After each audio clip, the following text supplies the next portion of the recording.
Hi guys, this is an addendum to my latest fantasy football draft video. This is in case you feel like I screwed you over if you draft a quarterback first, and in the third round there's no top 10 wide receiver left.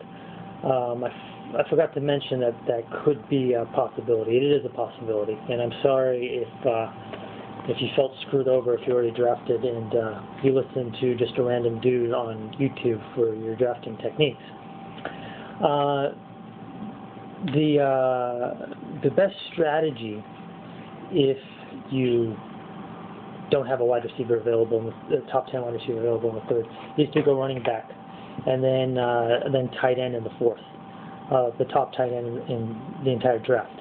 And again, this is all based on what I described about variance and variability in the first video. So go ahead and look at that if you didn't. If you somehow found this through YouTube before my original video,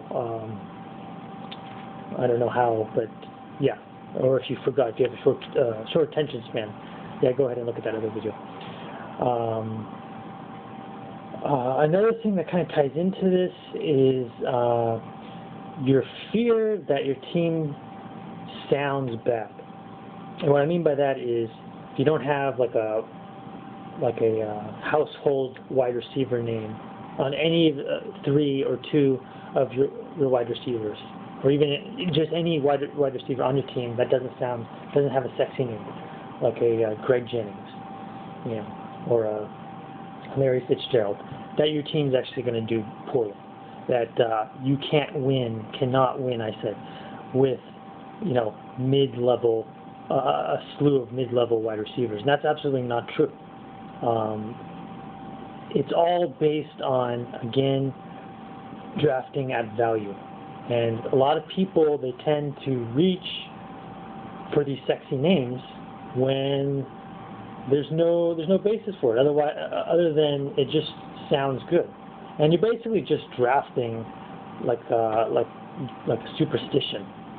Out of superstition, I mean. If you go ahead and do that, and to be honest, a lot of people do it. It's fine. I used to do that too, you know. But then you kind of grow out of it, and you can, you know, I guarantee you at least like 3 or 4 guys out of your team are going to be drafting like that, instead of drafting on value, instead of drafting like a computer would, like a scientist would. So anyway, that's another 2 cents. The only other wide receiver that I think would be worth consideration in the 4th round, instead of that top tight end, is a Wes Welker. But that's entirely a judgment call on your part if you think that he has the upside to score, you know, 160 points, 170 points, more than 170 points, let's say. Okay, thank you.